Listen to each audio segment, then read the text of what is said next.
Amado Deus, te louvamos, ó Deus, nesta manhã, mais uma vez. Ó Deus, é um privilégio tão grande, ó Deus, servir ao Senhor, ouvir aquilo que o Senhor tem para nós, aquilo que o teu coração, meu Deus, bate forte, aquilo que o Senhor anseia que nós saibamos. Abençoa, meu Deus, o pastor Zé Marcos nesta manhã, como o Senhor tem abençoado e fala nos nossos corações através da vida dele, te pedimos em nome de Jesus. Amém. Obrigado, pastor. A paz do Senhor para os irmãos. Graças a Deus nos dá vitória e a oportunidade de estarmos mais uma vez aqui para exaltar o nome do Senhor.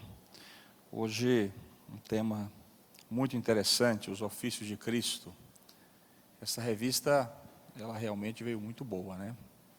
Já um assunto muito relevante para a igreja, tratando aí sobre Cristo e a sua obra. Pena que as notas bibliográficas são pequenas demais. A gente fica preocupado. Por que consultou tão pouco? Ou talvez até consultou muito, por que não colocou aqui, né? Tantos livros interessantes que poderiam ter sido consultados para a publicação dessa revista, eu não vejo nenhum deles aqui, ó. A união das duas naturezas, o ser de Deus, seus atributos, as duas naturezas do Redentor, teologia sistemática do Gruden, Berkhoff e outros tantos que eu não vejo citado aqui. É uma pena que o autor ou consultou e não quis colocar aqui essas notas bibliográficas, ou não teve oportunidade de consultar essas obras para publicar essa revista. Mas ela veio realmente muito boa, e esse assunto, como disse aos irmãos, é de extrema importância para a igreja estudar. Os ofícios de Cristo. A sua Bíblia está aberta, a sua revista está aberta. Vamos ler aí o texto que serve como base para a nossa lição nesta manhã. Ele está registrado em Lucas capítulo 7, a partir do versículo 12, Hebreus capítulo 4 e Salmos de número 24, a partir do versículo 7. E quando chegou perto da porta da cidade, eis que levavam um defunto, filho único de sua mãe, que era viúva, e com ela ia uma grande multidão da cidade. E vendo-a, o Senhor moveu-se de íntima compaixão por ela e disse-lhe: não chores. E chegando-se, tocou o esquife, e os que levavam pararam. E disse: jovem, eu te digo, levanta-te. E o defunto assentou-se e começou a falar. Entregou a sua mãe. E de todos se apoderou o temor e glorificavam a Deus, dizendo: um grande profeta se levantou entre nós, e Deus visitou o seu povo. Hebreus capítulo 4, versículo 14 e 15. Visto que temos um grande sumo sacerdote, Jesus, o Filho de Deus, que penetrou nos céus, retenhamos firmemente a nossa confissão, porque não temos um sumo sacerdote que não possa compadecer-se das nossas fraquezas, porém um que, como nós, em tudo foi tentado, mas sem pecado. Salmo número 24, versículo 7 a seguir. Levantai, ó portas, as vossas cabeças, levantai-vos, ó entradas eternas, e entrará o Rei da Glória. Quem é este Rei da Glória? O Senhor forte e poderoso, o Senhor poderoso na guerra. Levantai, ó portas, as vossas cabeças, levantai-vos, ó entradas eternas, e entrará o Rei da Glória. Quem é este Rei da Glória? O Senhor dos exércitos, Ele é o Rei da Glória. Amém, meus irmãos? Então vamos estudar hoje sobre os três ofícios de Cristo. Cristo como profeta, sacerdote e rei. Eu vou usar muito pouco a revista, mas eu vou falar dentro do tema, viu, pastor Carlos? Eu vou falar dentro do tema. Os três cargos mais importantes, meus irmãos, para o povo de Israel no Antigo Testamento, eram justamente esses: profeta, sacerdote e rei. Esses eram os três cargos mais considerados pelos judeus. Eram os três cargos mais relevantes para o povo de Israel. E eu gostaria então que você acompanhasse comigo a leitura de alguns textos para confirmar isso que eu estou dizendo a vocês. Abram aí as suas Bíblias em 2 Samuel, capítulo 7, segundo livro de Samuel, capítulo 7, versículo 2. Certo dia ele disse ao profeta Natã: aqui estou eu, morando num palácio de cedro, enquanto a arca de Deus permanece numa simples tenda. O rei Davi estava consultando Natã. Natã, ele foi capelão ali do palácio em que Davi era rei. E, aliás, ele foi o pastor de Davi. Durante toda a história de Davi, Natã estava por perto. Natã acompanhou Davi desde a unção que ele recebera até a sua morte. Natã esteve presente, sepultando a sua ovelha. Tudo que Davi ia fazer, ele consultava o profeta do Senhor. Outra referência, primeiro livro de Samuel, bem pertinho aí, capítulo 30, versículo 7. Perceba que o profeta tinha uma posição de extrema importância ali para o povo judeu. Ele estava no palácio, né, sendo consultado pelo rei. A mesma coisa de um presidente aí, ter alguém do seu lado para as suas consultas, né, particulares. Capítulo 30, versículo 7. Então Davi disse ao sacerdote Abiatar, filho de Aimeleque: traga-me o colete sacerdotal. Abiatar trouxe a Davi. Davi precisava também novamente de uma direção de Deus. E aqui ele chama o sacerdote Abiatar e diz: traga o colete. Por quê? Porque ele queria consultar Urim e Tumim, para saber o que Deus responderia sobre essa questão. Outro texto, você vai abrir agora 2 Samuel, bem pertinho aí, capítulo 5, versículo 3. Então, todas as autoridades de Israel foram ao encontro do rei Davi em Hebrom.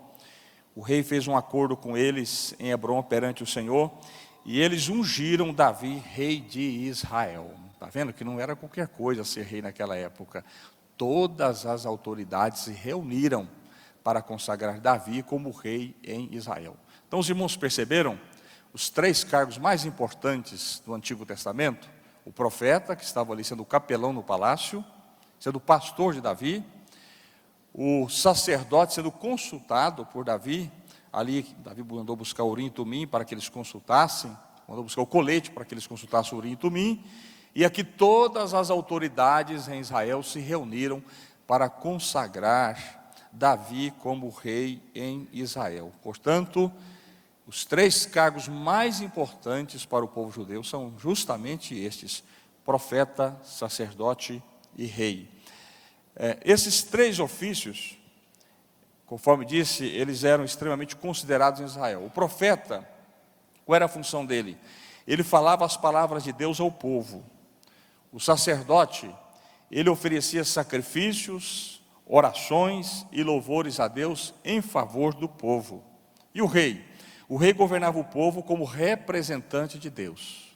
Então esse tripé era ali, podemos dizer, a infraestrutura social daquela nação. Esses 3 ofícios, eles jogam luzes em Jesus, porque eles são figuras da obra de Cristo, que é realizada de várias maneiras. E nós vamos estudar, então, a obra de Cristo, considerando esses 3 cargos, ou essas 3 categorias messiânicas. Jesus, ele preenche esses 3 ofícios da seguinte maneira: como profeta, ele revela Deus a nós e transmite-nos a palavra de Deus.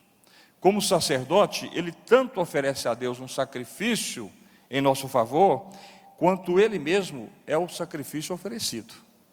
É coisa muito interessante a gente analisar. E como rei, ele governa a igreja e o próprio universo, como diz Paulo aos Colossenses. Então é bom lembrar que em cada um desses ofícios, o outro ofício está presente concomitantemente. Exemplo: Cristo é um profeta sacerdotal e um profeta real, como disse Martin Lloyd Jones, né? Ele também é um sacerdote profético e um sacerdote real. E ele também é um rei profético e um rei sacerdotal. Os 3 ofícios estão intrinsecamente ligados em Cristo de forma concomitante. Vamos considerar então detalhadamente esses 3 ofícios de Cristo. Primeiro, Cristo como profeta. Profeta tem como aí o vocábulo nabi no original, mais usado no Antigo Testamento, para se referir ao profeta daquela época. A origem da palavra, aí na sua revista Etimologia, a mesma coisa, dessa palavra, no entanto, não é muito clara. Porém, o significado do verbo é emitir palavras abundantemente da parte de Deus por meio do Espírito Santo. A ideia da palavra nabi é borbulhar ou derramar. A profecia, então, meus irmãos, nesse sentido, ela pode ser comparada a algo que borbulha do Espírito Santo no íntimo da pessoa, e aí ela entrega a mensagem de Deus. Então a palavra nabi, ela nos transmite essa ideia, algo que borbulha, algo que pulula dentro da gente, algo que faz derramar, algo tão forte e poderoso que a gente não consegue conter, e aquilo tem que ser transmitido. Por isso essa ideia que às vezes a gente vê, principalmente no meio dos neopentecostais, vira para o seu irmão e profetiza, isso não é a ideia da profecia bíblica. Os judeus imaginavam um profeta como alguém que andava até corcundo, de tanto peso que tinha no seu coração, porque ele carregava o coração de Deus, e ele não falava de si mesmo, ele falava da parte de Deus, porque a mensagem não tem origem no profeta, a mensagem tem origem em Deus, Deus que faz borbulhar o Espírito Santo dentro dele, e ele transmite então essa mensagem. Então o que a gente vê no nosso meio, vira para o seu irmão e profetiza para ele, isso é técnica de retórica, isso não tem a ver com a profecia bíblica. A profecia bíblica é algo que borbulha dentro da gente através do Espírito Santo, e a gente transmite a mensagem de Deus. Amém, meus irmãos? Vocês querem ver uma ideia do que é isso? Abra Jeremias capítulo 20. Senhor, tu me enganaste e eu fui enganado, foste mais forte do que eu e prevaleceste. Sou ridicularizado o dia inteiro, todos zombam de mim. Sempre que falo é para gritar que há violência e destruição. Por isso a palavra do Senhor trouxe-me insulto e censura o tempo todo. Mas se eu digo, não mencionarei, nem mais falarei em seu nome, é como se um fogo ardesse em meu coração, um fogo dentro de mim. Olha aí, eu não conseguia segurar, meus irmãos, a mensagem profética. Um fogo queimava o seu coração, e ele tinha que entregar aquela mensagem, mesmo que ela fosse tão austera para aquele povo. Então essa é a ideia do profeta, aquilo que borbulha dentro dele, através do Espírito Santo. Os profetas então do Antigo Testamento, transmitiam a palavra de Deus ao povo. Moisés foi o primeiro grande profeta, e escreveu os 5 primeiros livros da Bíblia, chamado Pentateuco. E foi o próprio Moisés que predisse que um dia viria outro profeta semelhante a ele. E de quem que ele estava falando, irmãos? Jesus, irmãos, já pegaram aí, né? Deuteronômio capítulo 18, abra sua Bíblia aí, vamos ler esse texto. Deuteronômio capítulo 18, a partir do versículo 15. O texto diz assim: o Senhor, o seu Deus, levantará do meio de seus próprios irmãos um profeta como eu. Ouçam-no, pois foi isso que pediram ao Senhor, o seu Deus, em Horebe, no dia em que se reuniram, quando disseram: não queremos ouvir a voz do Senhor, do nosso Deus, nem ver o seu grande fogo, senão morreremos. O Senhor me disse: eles têm razão, levantarei do meio de seus irmãos um profeta como você, porei minhas palavras na sua boca, e ele lhes dirá tudo o que lhe ordenar. Então, meus irmãos, Moisés, o primeiro grande profeta, já está falando acerca de Jesus, o profeta. Então, essa profecia, ela criou uma expectativa muito grande da vinda do profeta semelhante a Moisés. Por isso nós temos vários textos do Novo Testamento, dos judeus dizendo: é ele o grande profeta, olha aí, Moisés havia dito, ele chegou, ele apareceu. Observa aí João capítulo 6, versículo 14, acompanhe comigo aí.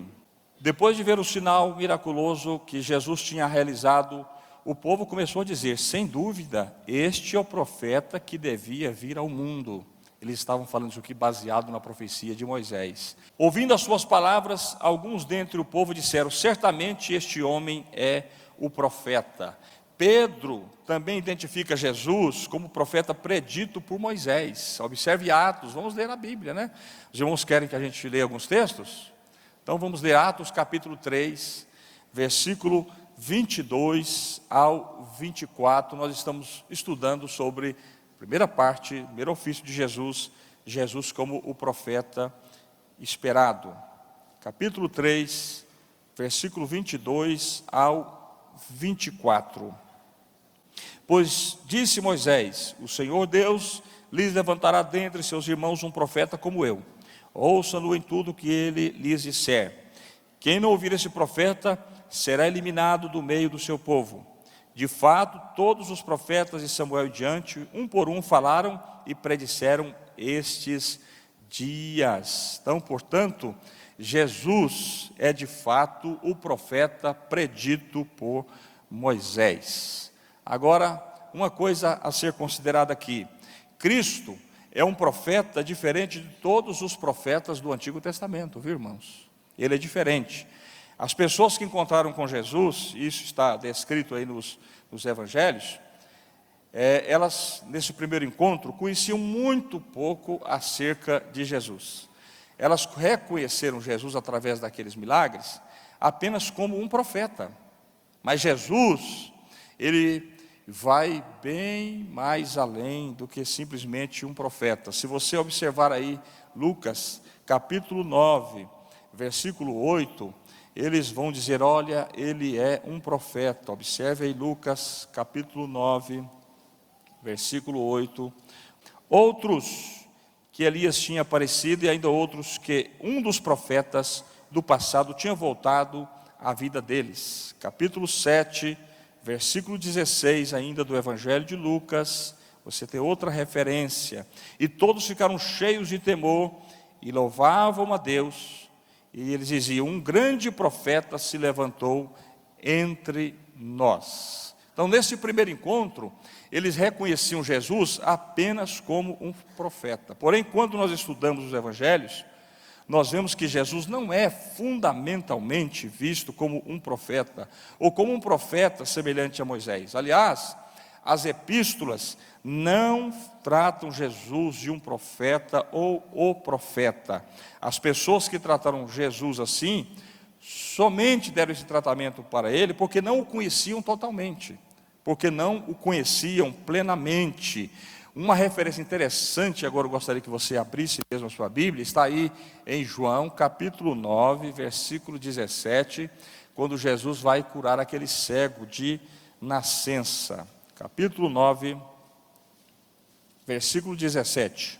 Tornaram, pois, a perguntar ao cego, que diz você a respeito dele? Foram seus olhos que ele abriu. O homem respondeu, ele é um profeta. Então, nesse primeiro encontro, ele reconheceu Jesus apenas como um profeta. Mas perceba agora o diálogo que Jesus vai estabelecer com ele um pouco mais à frente, e Jesus vai se revelar quem realmente ele é. Observe o versículo 37 a seguir do capítulo 9. Jesus ouviu que o haviam expulsado, e ao encontrá-lo disse, você crê no Filho do Homem? Perguntou o homem, quem é ele, Senhor, para que eu nele creia? Disse Jesus, você já o tem visto, é aquele que está falando com você. Então Jesus, ele não está enfatizando que ele é simplesmente um profeta, ou um profeta. Agora Jesus está dando a sua identidade àquele cego. Jesus está mostrando a sua credencial. Eu sou Jesus, o Messias, o Filho do Homem. Por isso Jesus é um profeta diferente dos profetas do Antigo Testamento. Os irmãos estão me entendendo? Amém, irmãos?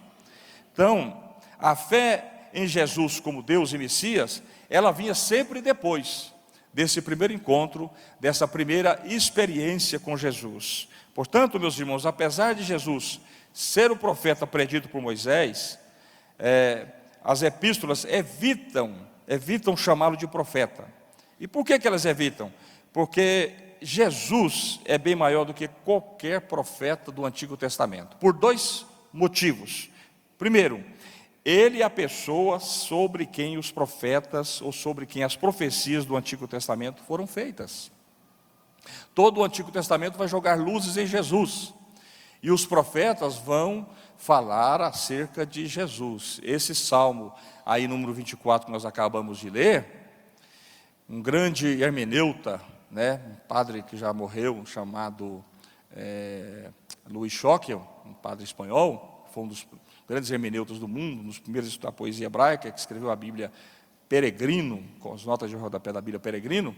Ele faz aqui uma transposição cristã desse Salmo 24, e vai dizer que todo ele está falando de Jesus. Quando Jesus encontra com aqueles dois discípulos, ou caminha com aqueles dois discípulos, lá no caminho de Emaús, a Bíblia diz, meus irmãos, que ele discorre todos os profetas, e traz à luz referências ali do Antigo Testamento, que estão falando acerca dele. Portanto, Jesus, ele está acima dos profetas do Antigo Testamento, porque ele é a pessoa sobre quem as profecias do Antigo Testamento foram feitas. Segundo motivo, porque ele está acima dos profetas, Jesus não era simplesmente um mensageiro de Deus, como eram os profetas do Antigo Testamento. Todos os outros profetas foram mensageiros do Senhor. Jesus não era só um mensageiro de Deus, Jesus era a própria revelação de Deus. Amém, irmãos? Enquanto os profetas diziam, assim diz o Senhor, Jesus assombrosamente dizia, eu porém vos digo. Diferente. Então, a palavra do Senhor, ela veio aos profetas do Antigo Testamento, mas Jesus é a própria palavra encarnada, ele é o Logos, ele é o Verbo de Deus que se revelou perfeitamente o Pai a todos nós. Amém, irmãos? Cristo, então, com certeza, é o verdadeiro e o mais completo profeta. Ele revela Deus a nós e ele transmite as palavras de Deus também. Então, ele está acima dos profetas do Antigo Testamento. Até aí, tudo ok, irmãos? Posso continuar? Então, vamos agora, Cristo como sacerdote. No Antigo Testamento, os sacerdotes eram separados por Deus para oferecer sacrifícios. Eles também ofereciam louvores a Deus em favor do povo. Quando eles faziam assim, o povo era santificado, ou se tornavam aceitos a Deus e na sua presença. No Novo Testamento, Jesus se tornou nosso grande sumo sacerdote. E esse é o principal assunto desenvolvido na carta aos Hebreus. E nela, nós vemos que Jesus atua como sacerdote de 3 maneiras. Primeira maneira, Jesus ofereceu um sacrifício perfeito pelo pecado. Nenhum sacerdote do Antigo Testamento ofereceu um sacrifício tão perfeito quanto o de Jesus. O sacrifício de Jesus, o que Jesus ofereceu pelos pecados, não foi o sangue de animais, como de touros ou bodes. Porque a Bíblia diz que é impossível que o sangue de touros e bodes remova pecados. Agora nós vamos ler alguns textos aí em Hebreus. Deixa a sua Bíblia aberta em Hebreus. Observe aí, capítulo 10, versículo 4, que essa carta vai nos dizer acerca da perfeição do sacrifício que Jesus oferece como sacerdote. Hebreus, capítulo 10, versículo 4. Os irmãos sabem por que a carta aos Hebreus foi escrita? Poucos às vezes imaginam, mas eles não se dão conta que a carta aos Hebreus foi escrita porque os judeus estavam retornando para o judaísmo. Eles haviam convertido ao cristianismo, mas o cristianismo não era uma religião legalizada pelo império, e eles estavam sofrendo perseguição, tendo seus bens expoliados, e eles também estavam sendo mortos. E os judeus pensaram o seguinte: para que a gente vai ficar aqui nessa religião nova? A gente já tem o judaísmo, uma religião legalizada, que não sofre perseguição aí do governo. Vamos retornar. E eles estavam voltando para o judaísmo, e aí o escritor, o autor dessa carta, escreve toda essa carta maravilhosa, esse livro, para dizer para eles que Jesus está acima dos anjos, Jesus está acima de Moisés, Jesus está acima de Josué, Jesus está acima dos sacrifícios do Antigo Testamento, que Jesus é tudo, e que eles não deveriam retornar, mas eles deveriam continuar caminhando na presença do Senhor. E aí ele vai mostrar que o sacrifício de Jesus é perfeito. Você achou aí? Hebreus capítulo 10, versículo 4, o texto diz assim: pois é impossível que o sangue de touros e bode tire pecados. Está vendo? Por quê? Porque o sangue de bodes e touros só encobriu o pecado. Em vez disso, Jesus oferece a Deus um sacrifício perfeito. E por que esse sacrifício é perfeito? Porque ele não oferece apenas um sacrifício, ele é o próprio sacrifício perfeito. O Que coisa gloriosa, né, meus irmãos? Olha o capítulo 9 aí da carta aos Hebreus. Deixa a sua Bíblia aberta nessa carta agora, versículo 26. Capítulo 9, versículo 26, diz assim: se assim fosse, Cristo precisaria sofrer muitas vezes, desde o começo do mundo, mas agora ele apareceu uma vez por todas, no fim dos tempos, para aniquilar o pecado mediante o sacrifício de si mesmo. Então ele oferece o sacrifício e ele próprio é o sacrifício. E esse sacrifício foi definitivo e completo. Jamais precisaria de ser repetido. E nós vamos ver isso frequentemente enfatizado no livro de Hebreus. Cristo entregou-se uma vez por todas, de forma definitiva. Os irmãos querem ler os textos? Capítulo 7, versículo 27. Observe aí o que o texto vai nos dizer. Ao contrário dos outros sumos sacerdotes, ele não tem necessidade de oferecer sacrifícios dia após dia, primeiro por seus próprios pecados e depois pelos pecados do povo. Ele o fez uma vez por todas, quando a si mesmo se ofereceu. Amém? Capítulo 9, versículo 12 ainda, observe que o texto vai enfatizar a mesma verdade. Ele tem uma preocupação, deixa isso claro na cabeça ali dos seus leitores. Não por meio de sangue de bodes e novilhos, mas pelo seu próprio sangue, ele entrou no Santo dos Santos, de uma vez por todas, e obteve a eterna redenção. Observe o versículo 24. Pois Cristo não entrou em santuário feito por homens, uma simples representação do verdadeiro. Ele entrou nos céus para agora se apresentar diante de Deus em nosso favor. Está vendo? Versículo 25 ainda, ele vai, 28. Assim também Cristo foi oferecido em sacrifício uma única vez, para tirar os pecados de muitos, e aparecerá a segunda vez, não para tirar o pecado, mas para trazer salvação aos que o aguardam. Amém, irmãos? Capítulo 10 ainda, versículo 12, acompanhe comigo a leitura. Mas quando capítulo 9, capítulo 10 mesmo, versículo 10. Pelo cumprimento dessa vontade fomos santificados por meio do sacrifício do corpo de Jesus oferecido uma vez por todas. Versículo 12, mas quando esse sacerdote acabou de oferecer para sempre um único sacrifício pelos pecados, assentou-se à direita de Deus. Versículo 14, porque por meio de um único sacrifício, ele aperfeiçoou para sempre os que estão sendo santificados. Capítulo 13, agora, versículo 12, vocês vão cansar aí de ler essas referências, né? Olha aí, assim Jesus também sofreu fora das portas da cidade, para santificar o povo por meio do seu próprio sangue. Então, meus irmãos, Jesus ofereceu-se uma única vez, uma vez definitiva.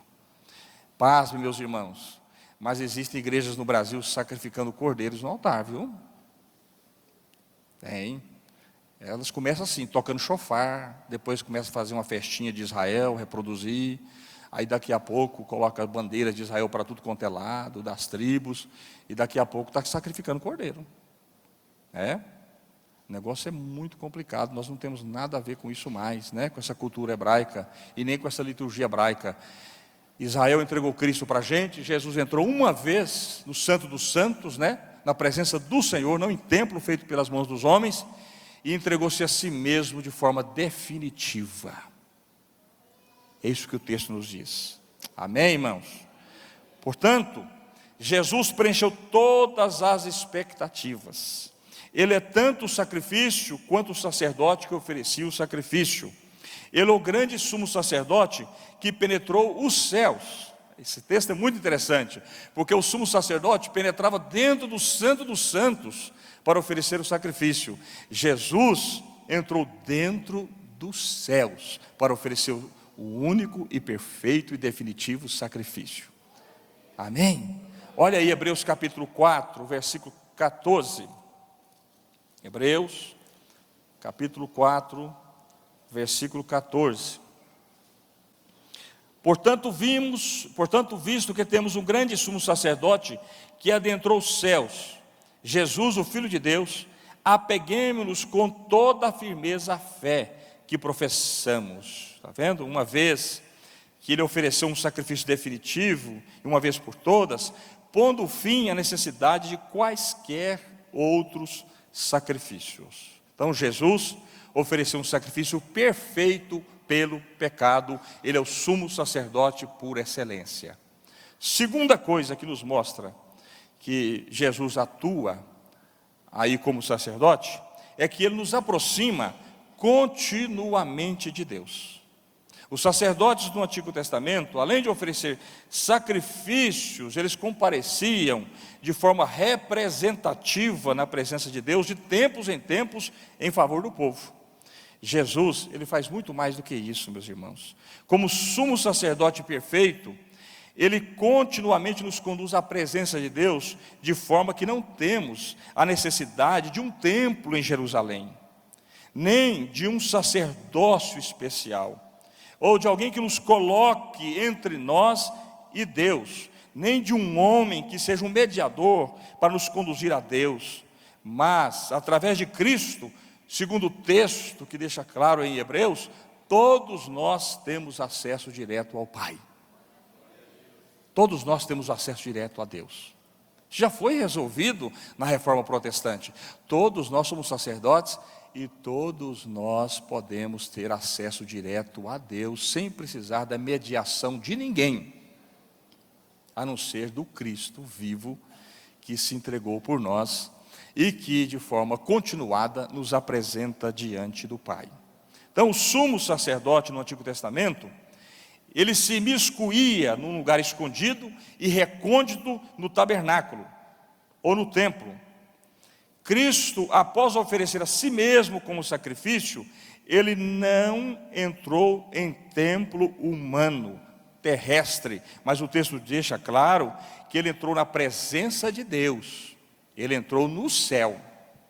Observe aí capítulo 9 de Hebreus, versículo 24.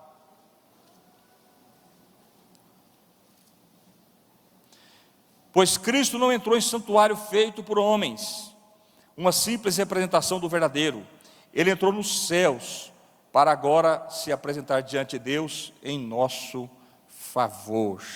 É por isso, meus irmãos, que o escritor aos Hebreus nos deixa claro que a nossa esperança é segura.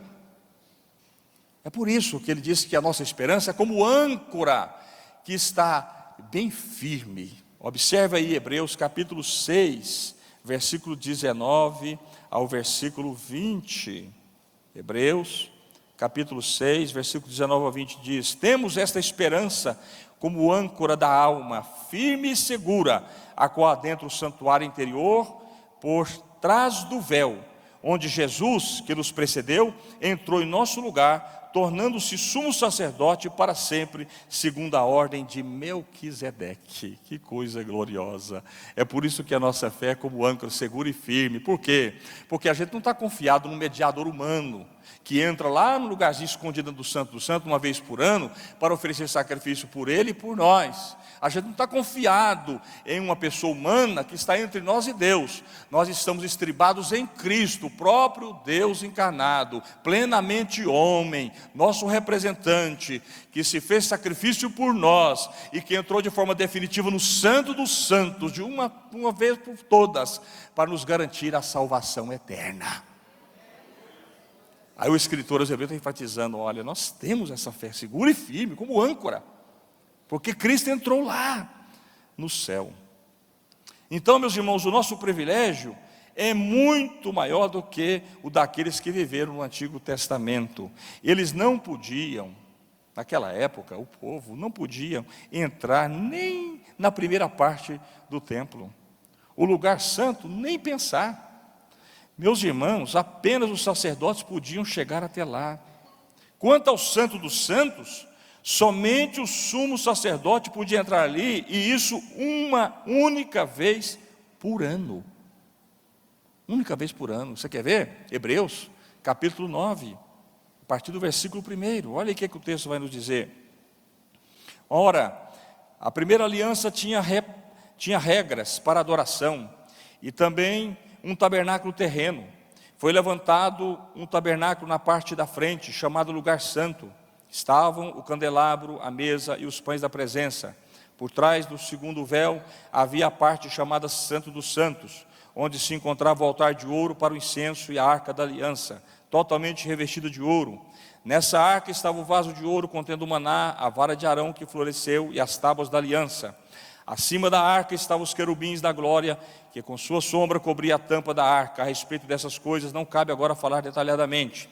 Estando tudo assim preparado, os sacerdotes entravam regularmente no lugar santo do tabernáculo para exercer seu ministério. No entanto, somente o sumo sacerdote entrava no Santo dos Santos apenas uma vez por ano e nunca se apresentar o sangue, sem nunca se apresentar o sangue do sacrifício que ele oferecia por si mesmo e pelos pecados que o povo havia cometido por ignorância. Mas quando, meus irmãos, Jesus ofereceu o sacrifício perfeito pelos pecados, o texto nos diz que a cortina do véu do templo que fechava o Santo dos Santos se rasgou de alto a baixo. Lucas capítulo 23, versículo 45. Você quer ler? Olha aí no momento que Jesus morre. O que vai acontecer? Por isso que nós estamos numa situação muito privilegiada. Bem melhor do que aqueles que viram no Antigo Testamento, mas, meus irmãos, infinitamente melhor. Capítulo 23, versículo 45 de Lucas. O texto diz assim, vamos ler o 44. Já era quase meio-dia, e trevas cobriam toda a terra até as 3 horas da tarde, e o sol deixara de brilhar, e o véu do santuário rasgou-se ao meio. O que isso indica, meus irmãos, para a gente? Isso indica, de modo simbólico, na terra, que a via de acesso a Deus nos céus tinha sido aberta com a morte de Jesus.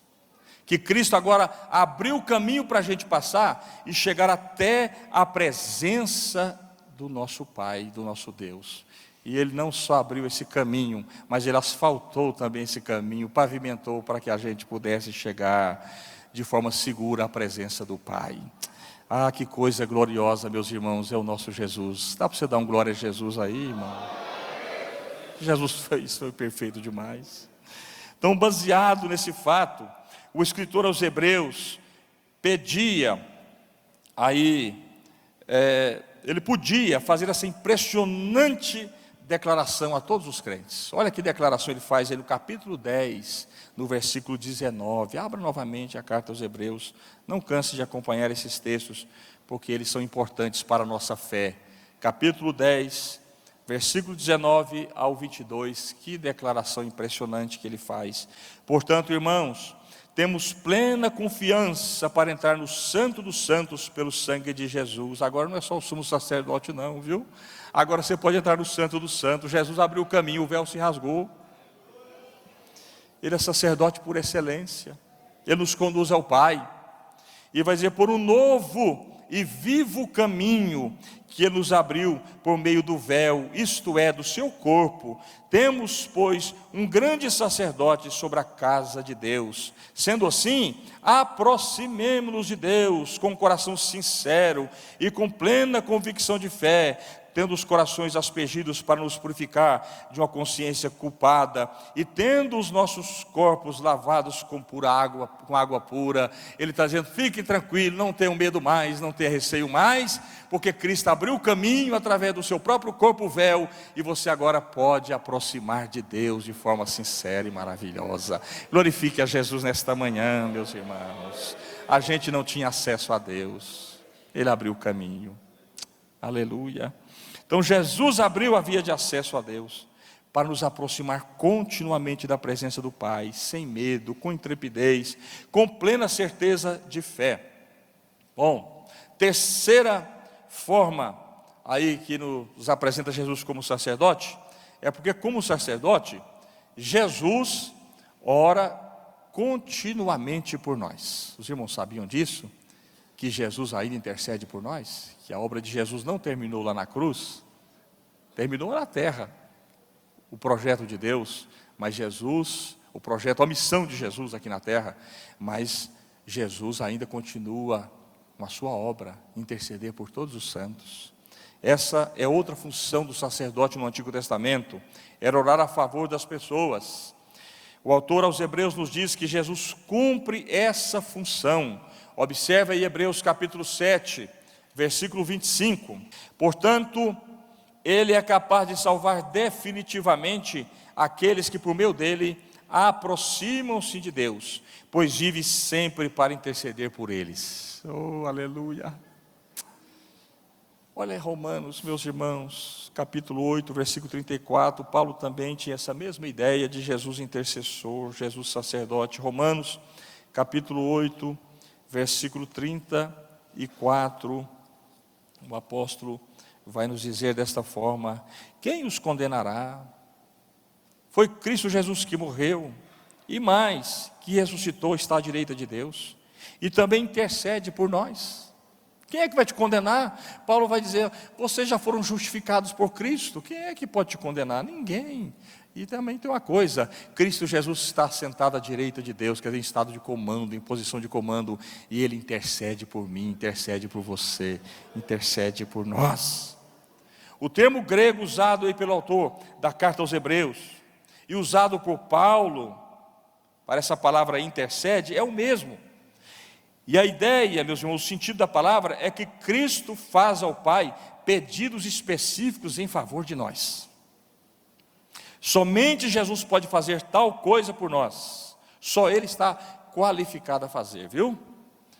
Maria não está, Pedro não está.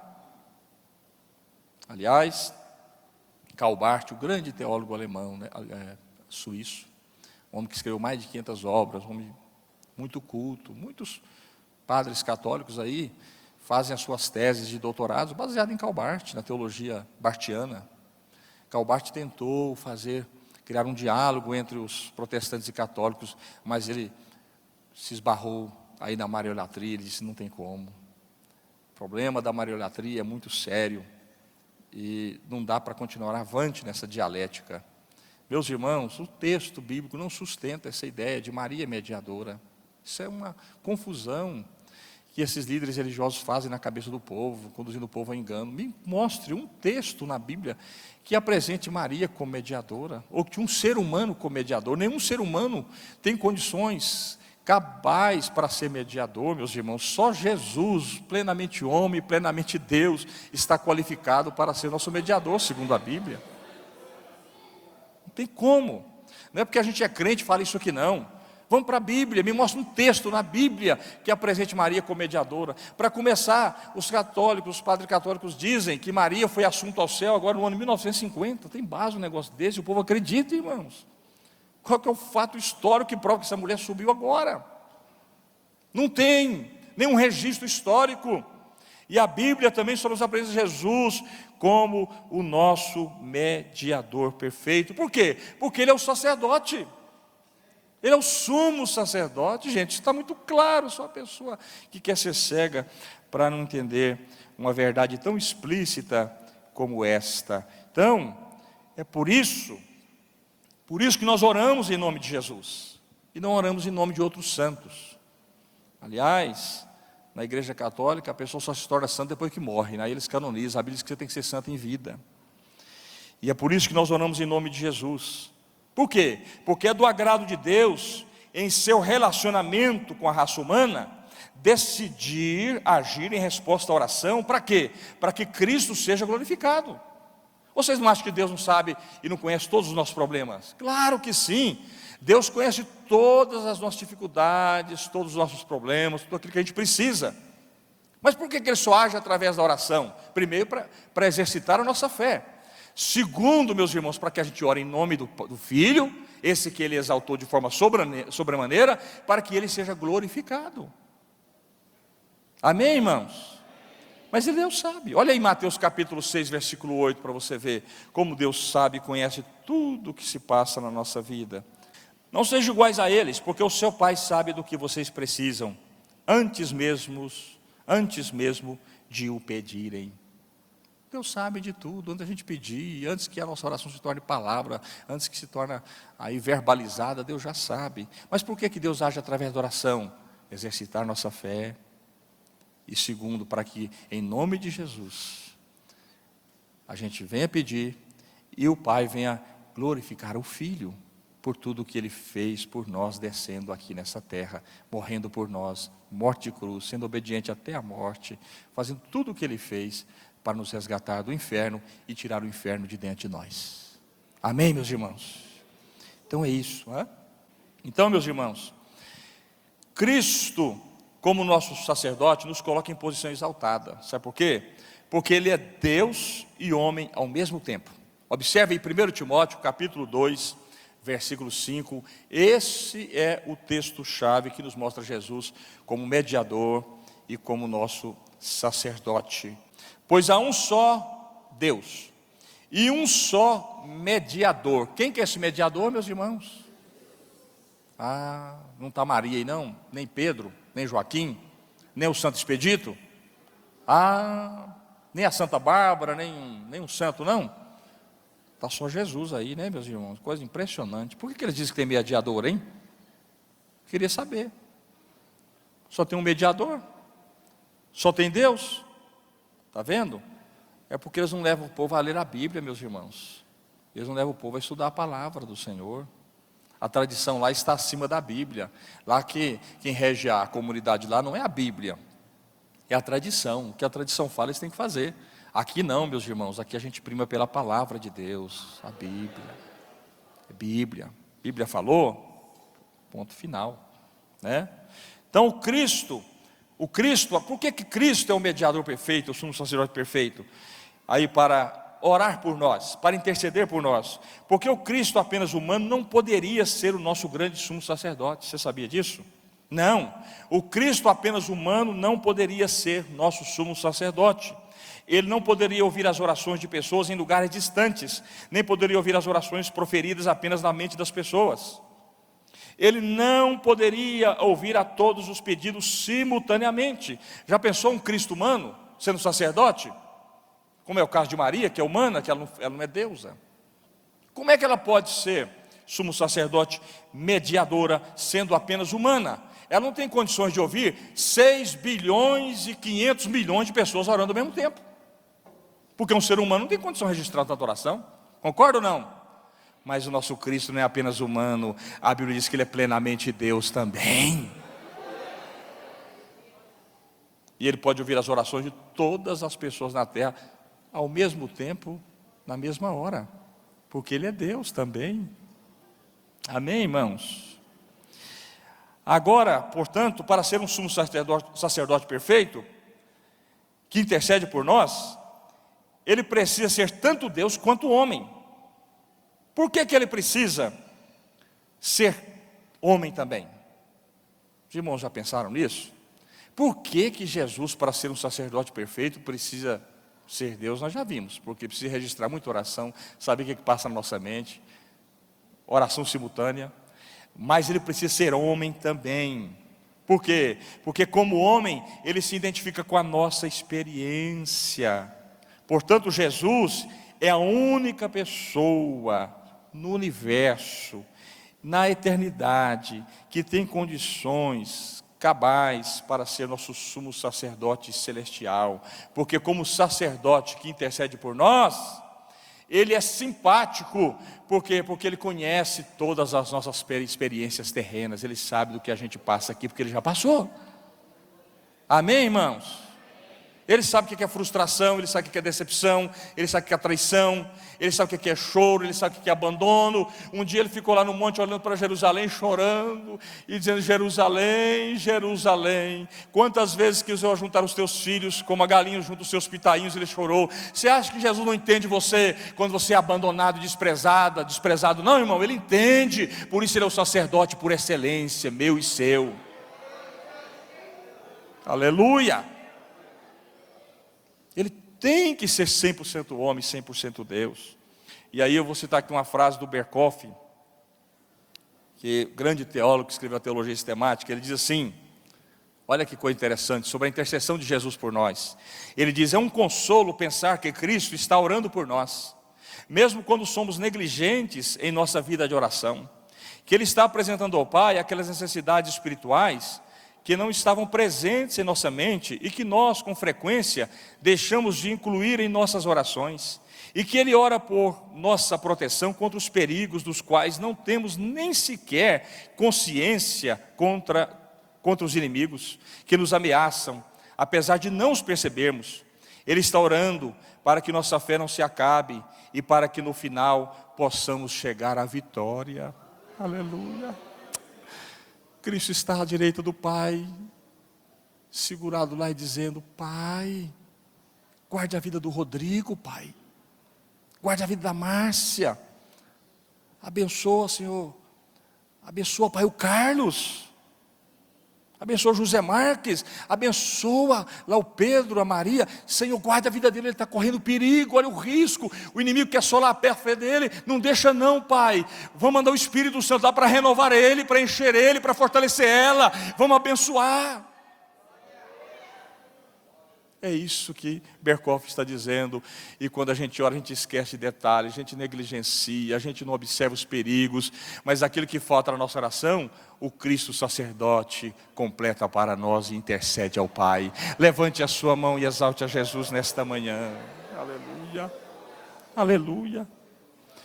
E para a gente terminar, dá tempo ainda, pastor? 5 minutos? Cristo como rei. No Antigo Testamento, o rei tinha autoridade para governar a nação de Israel. No Novo Testamento, Jesus nasceu para ser o rei dos judeus. Mateus 2, vai dizer que ele era o rei dos judeus. Mas ele recusou todas as tentativas feitas pelo povo para fazer um rei terreno, com poder militar e político, apenas terreno. João capítulo 6, versículo 15, ele disse a Pilatos: o meu reino não é deste mundo, meu reino é outro. João capítulo 18, versículo 36, aliás, ele disse isso. Mesmo assim, Jesus de fato tem um reino. Ele só não queria um reino terreno, um reino político, um reino militar, mas ele tinha um reino, cuja vinda ele anunciou em sua pregação. Está chegando o reino dos céus, está chegando o reino dos céus, e o reino dos céus chegou mesmo. Agora o reino dos céus, se você só percebe o reino de Jesus quando você entra dentro dele, de fora você não percebe o reino. Interessante esse detalhe. E ele tinha consciência desse reino. Tanto é que ele se negou a repreender os discípulos que clamavam em alta voz durante a sua entrada triunfal em Jerusalém. Os discípulos cantavam. Vamos ler esse texto em Lucas capítulo 19. Eles quiseram repreender, mas Jesus não repreendeu os discípulos. Os fariseus ficaram indignados. Lucas capítulo 19, o texto diz assim: bendito é o rei que vem em nome do Senhor, paz no céu e glória nas alturas. Alguns dos fariseus que estavam no meio da multidão disseram a Jesus: mestre, repreende os teus discípulos. Eu lhes digo, respondeu ele, se eles se calarem, as pedras clamarão. Aleluia. Ele sabia que ele tinha um reino. O seu reino não era dessa terra, mas ele tinha um reino. Ele é rei. Aleluia. Aleluia, aleluia, aleluia, aleluia, aleluia, aleluia, Jesus, aleluia, glória a Jesus. Pilatos reconheceu que ele era rei. Na hora da sua morte, Pilatos colocou sobre a cruz Jesus Nazareno, rei dos judeus, no latim, no aramaico, no hebraico. Os judeus ficaram indignados: tira isso daí, diga, coloca aí que ele se propõe a ser um rei. Não, o que eu escrevi, está aí. Quando Jesus foi levantado naquela cruz, o ladrão olhou e viu Jesus Nazareno, rei dos judeus. Se esse homem é rei, ele tem reino. Senhor, quando tu entrares no teu reino, lembra-te de mim. Jesus olhou para ele e disse: hoje mesmo tu estarás comigo no meu reino, no meu paraíso. Aleluia, aleluia. Após a ressurreição, o Deus Pai o exaltou sobremaneira, e o Deus Pai confirmou: ele tem reino. Efésios capítulo 1, versículo 20. Vamos mais um pouquinho aí, já estamos terminando. Efésios capítulo 1, versículo 20 e 22. Esse poder ele exerceu em Cristo, ressuscitando os mortos e fazendo-o assentar à sua direita nas regiões celestiais, muito acima de todo governo e autoridade, poder e domínio, e de todo nome que se possa mencionar, não apenas nesta era, mas também na que há de vir. Deus colocou todas as coisas debaixo dos seus pés, e o designou cabeça de todas as coisas para a igreja, que é o seu corpo, a plenitude daquele que o enche todas as coisas, em toda e qualquer circunstância. O Pai o exaltou sobremaneira, Ele deu todo o poder, e Ele disse lá em Mateus 28, 18: todo o poder foi me dado, nos céus e na terra. Você pode glorificar a Jesus nesta manhã? Essa autoridade sobre a igreja e sobre o universo, ela será totalmente reconhecida pelas pessoas, quando Jesus voltar à terra com poder e grande glória. Por enquanto, Jesus na cabeça de algumas pessoas, um homem simples que passou nessa terra, um peregrino qualquer, um homem com uma mensagem bonita, um homem com uma mensagem para estabelecer aí paz e bom convívio, relacionamento com as pessoas. Mas vai chegar um momento que todos vão perceber de forma plena, total, que Ele é o Rei do universo. E para a gente terminar, leiamos capítulo 19 de Apocalipse, versículo 11 a seguir. Apocalipse, capítulo 19, versículo 11 a seguir.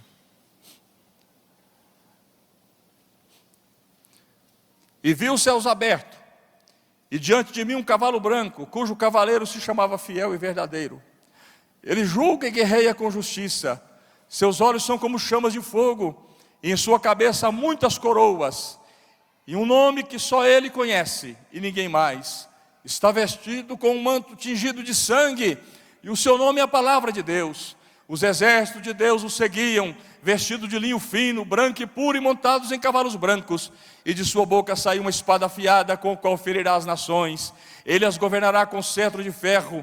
Ele pisa o lagar do vinho, do furor da ira de Deus Todo-Poderoso. E em seu manto, em sua coxa, estará escrito este nome: Rei dos Reis e Senhor dos Senhores. Vi um anjo que estava em pé no sol, e que clamava em alta voz a todas as aves e voava pelo meio do céu: venham, reúnam-se para grande banquete de Deus, para o banquete da carne de reis, generais e poderosos, carne de cavalos e seus cavaleiros, carne de todos livres e escravos, pequenos e grandes. Naquele dia, toda a terra vai ter que contemplar Jesus, o Rei dos Reis, o Rei Todo-Poderoso, descendo para governar essa terra. Jesus é profeta por excelência, sacerdote por excelência, Jesus é rei por excelência, Ele é o Rei dos Reis. Que Deus abençoe os irmãos nesta manhã, em nome de Jesus.